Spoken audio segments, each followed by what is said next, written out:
My name is Jack, and I'm very excited to be at the Institute of Psychiatry, Psychology and Neuroscience in King's College London today to interview Sir Michael Rutter. Sir Michael was the first professor of child psychiatry in UK and has been described as the father of child psychology. He's also one of the most cited psychologists of the 20th century. He has published over 400 scientific papers and some 40 books, and has done much to advance our understanding of the developing mind, including, of course, autism. Probably when I was a teenager, I always liked to shy away from talking about my diagnosis and the effect it's had on my life. But I think these days I like to feel that I'm very much engaged with the community, and I was very pleased to have been approached by the charity Autistica to conduct this interview with Sir Michael Rutter today. So it would be very good to hear what does he feel about psychiatry and where does it need to be in the future. So future researchers and specialists like himself are addressing the areas of greatest priority. I'm here today at the Social Genetic and Developmental Psychiatry Centre, here with Sir Michael Rutter, which I believe you founded yourself. Yes, so it's quite wonderful to be in the building which you're behind in so many ways. Could I start by asking you that you've been referred to as the father of child psychology, and it says so much on the Wikipedia site, so it must be true. What are your feelings about this? Do you feel it's an accurate reflection? Well, I'm a psychiatrist as well as a psychologist, and so father figure in the sense, yes, I did start it all up, but I, of course, have relied very heavily on very good colleagues all over the years, and that's important to emphasise, I think. Could you tell me what drives you as an individual and what you feel was perhaps your greatest contribution as well in the field that you've served? Well, in relation to autism, which I guess is what we need to focus on particularly, I think the importance of cognitive features, cognitive problems, underlying the social difficulties was an important discovery, as was the importance of genetic influences in the work that I did with Susan Folstein initially. And you've described yourself as a questioning scientist, which I've read myself in one of your previous interviews. And could you tell me more about this approach that you have and how it has influenced the wealth of research you've conducted over the years and decades? Well, by saying questioning, I mean, many psychologists and psychiatrists are very keen on showing that they've been right in everything that they've done. I think that's a ridiculous notion, in that if I was right from the very beginning, it means the whole of my career has been a waste of time. So no, I don't agree with that. So I am questioning, and research is addictive, and I use that word advisedly, because you discover things you hadn't thought about, and that was true in the autism field and numerous examples, but have been true in other fields too. Coming on to research now, I see on your bookshelf you have quite a range of books, including that focuses on autism, and probably for many years since they were first published, now in their first edition. So what has changed for you in terms of your perception or views about the condition and the subject in general, and how your insights have evolved since you might have published your first research on this area? Oh, we shouldn't get stuck with particular categories, with their reification. And one of the big changes is the appreciation of how diagnoses overlap in the last edition of the Diagnostic Classification Manual of the American Association, you weren't allowed to diagnose autism and ADHD, and it's become abundantly clear that there is an overlap. Do we fully understand why and how? No, we don't, but the first way to a solution is to recognize what the state of affairs is and not pretend it doesn't exist.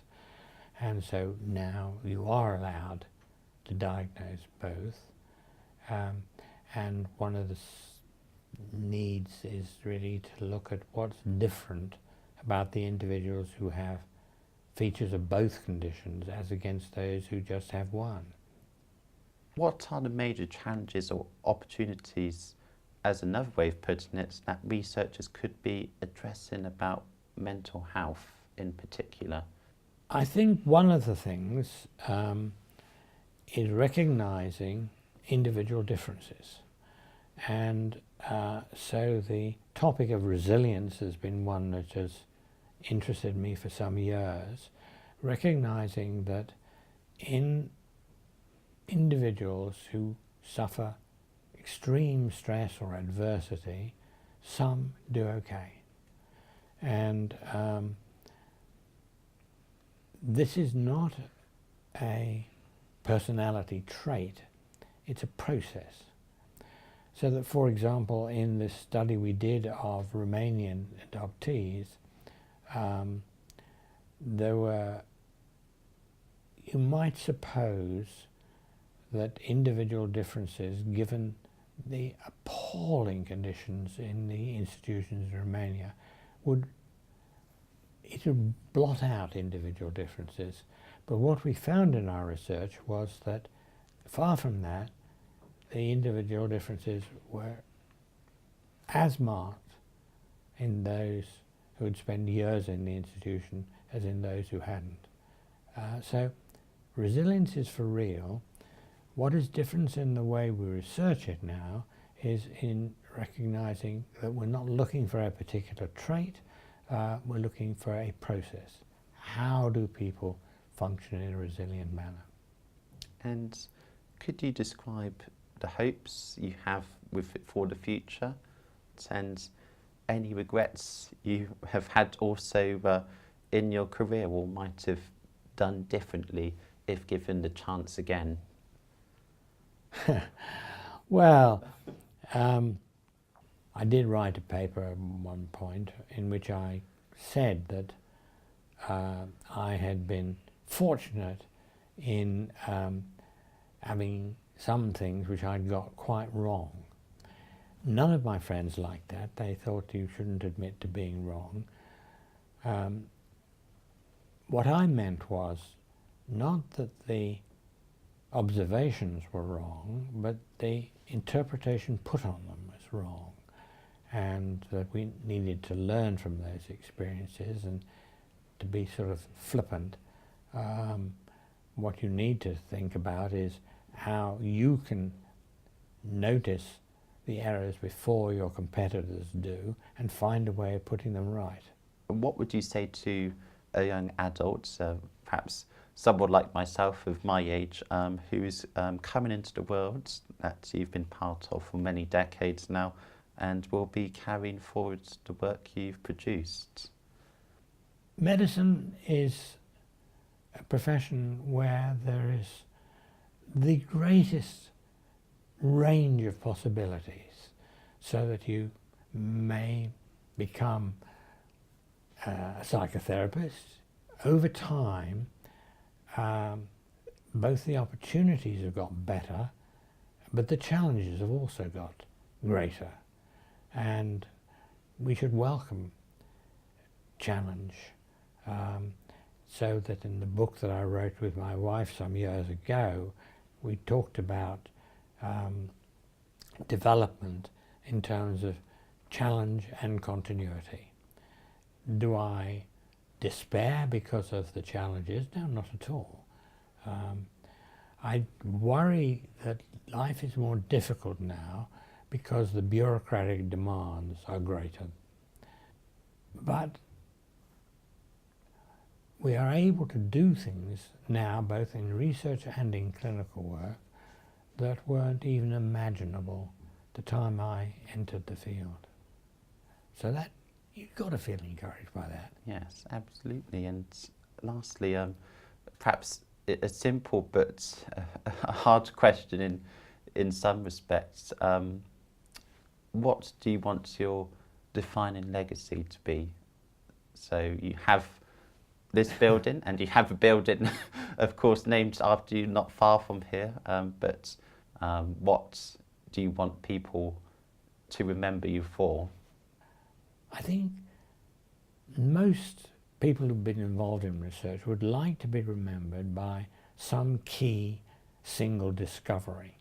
Well, my career is not like that. I've certainly made some discoveries, but I would want the legacy to be in terms of a supportive approach to junior people, and I think that's really very important, and trying to deal with situations in a problem-solving way. So that, to take this centre, we have been fortunate in having supremely good administrators who, if you come with a problem, do not say, you can't do it. Their approach is to say, how can we do it? And that's the kind of style of thinking that I would wish to see as my legacy. Thank you very much, Michael, for being with us here today. Well, thank you. I enjoyed talking with you.